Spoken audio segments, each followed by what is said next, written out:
오늘은 우리가 2022년 고2 3월 학력평가에 출제가 되었던 복효근 시인의 잔디에게 덜 미안한 날이라는 시를 볼 겁니다. 여러분, 이 복효근 시인 같은 경우는 굉장히 이런 자연을 소재로 한 시들이 굉장히 많아요. 그래서 우리 친구들이 이제 모의고사 기출에서도 종종 만나게 되는 시이다 보니까 한번 나올 때마다 정리를 잘 해두는 것도 도움이 많이 될 것 같습니다. 자, 여러분, 선생님의 해석을 듣기 전에 친구들이 꼭 먼저 한번 해석을 해보고 나름대로 읽어보고 이 영상을 보는 것이 더 도움이 많이 된다라고 쌤이 늘 말을 하고 있죠. 그래서 언제나 그런 고민을 꼭 해보길 바랍니다. 자, 그럼 이제 선생님과 같이 한번 볼게요. 제목이요, 잔디에게 덜 미안한 날이에요. 그럼 여러분, 이 작품의 시적 대상은요, 일단 잔디인 것 같아요. 그쵸? 잔디에게 뭐가 덜 미안하다는 걸까? 이 작품 여러분 되게 독특한 인식을 가지고 있어요. 그래서 그런 부분들을 잘 체크하면서 읽어봅시다.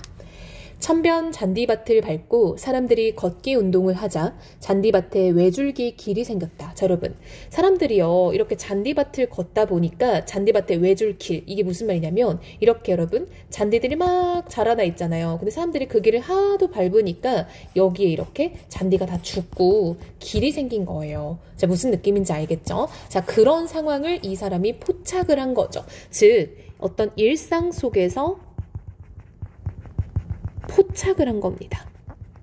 근데 이게 여러분 어떻게 보면은 잔디가 훼손이 된 상황인 거죠. 누구에 의해서? 그쵸? 인간에 의해 잔디가 훼손된 상황이에요.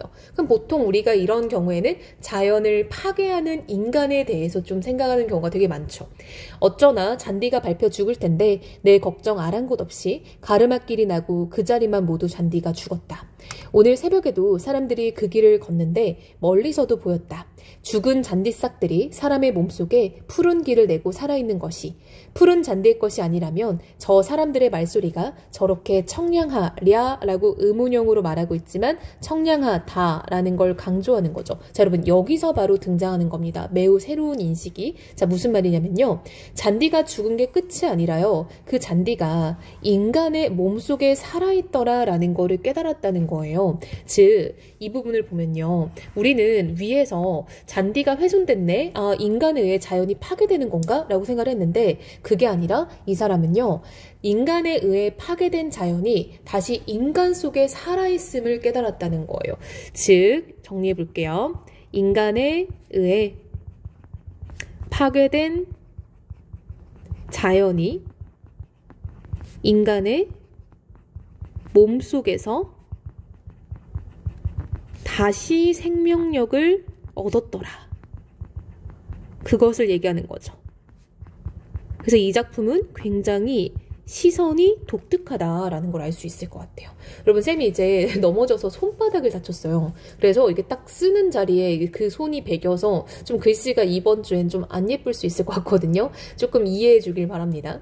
자, 그래서 이 사람은요, 죽은 잔디가 사람의 몸속에서 다시 생명력을 가지고 푸름을 유지하고 있어서 그러한 것들이 이 청량한 말소리로 발현되고 있다라고 보는 거예요. 굉장히 새로운 인식이죠.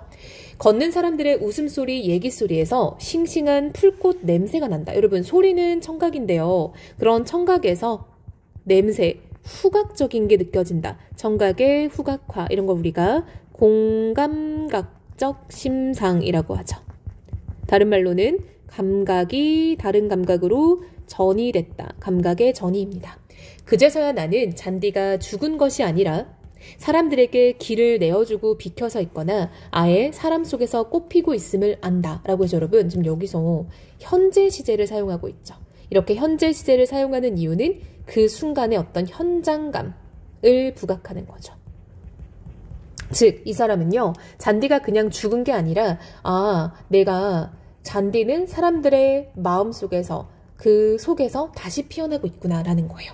그렇듯 언젠가는 사람들도 잔디에게 자리를 내어준다는 것도 알겠다. 여러분, 언젠가는 또 사람들이 잔디에게 자리를 내어주는 그런 순간도 올 거다. 즉, 어떤 순환적인 인식이 보이죠. 순환적인 인식. 뭔가 돌고 돌면서 자연과 인간이 순환한다라는 것을 알게 된대요. 여러분, 인간이 죽으면 다시 이제 땅에 묻히잖아요. 그럼 이제 그 인간의 시체가 썩으면서 또 이제 토양이 되고 그 토양 속에 양분이 되고 또 이제 어떤 식물들에게 뭔가 좀 거름처럼 쓰이고 이런 일도 생기잖아요. 그래서 결국은 자연과 인간은 결국 서로 영향을 주며 순환하면서 살아간다라는 인식이 들어있는 거예요. 여러분, 이런 작품과 연관된 작품이요. 김선우 시인의 신의 방이라는 시를 보면은 이러한 관점이 좀 들어있고요. 사실 이렇게 여러분 자연과 인간의 어떤 순환에 대해서 이야기하는 시가 많지는 않잖아요. 그렇죠? 그래서 이런 관점을 좀 보면 좋을 것 같고, 대부분의 시는 사실 인간이 자연을 파괴하는 현실에 좀 초점을 맞추는 경우가 많은데 이 작품은 조금은 참신한 인식을 가지고 있다. 참신한 어떤 독특한 발상을 기반으로 한다 라는 것도 체크하면 좋을 것 같아요. 이 작품은 주제는 인간과 자연의 순환, 어떤 조화 이런 것들에 대해서 생각을 해보면 좋을 것 같습니다. 자, 그리고 다양한 어떤 감각적인 이미지가 많이 쓰였다. 마늘 타짜입니다. 이것들도 정리해보면 좋을 것 같아요. 그럼 제목에서 잔디에게 덜 미안하다라고 표현한 이유는 잔디가 인간에 의해 죽은 줄 알았지만 사실은 인간 몸속에 다시 태어나고 인간이 또다시 자연에게 도움이 되는 그런 순간들이 있을 거다라는 점에서 덜 미안하다라고 표현을 하고 있는 것 같네요.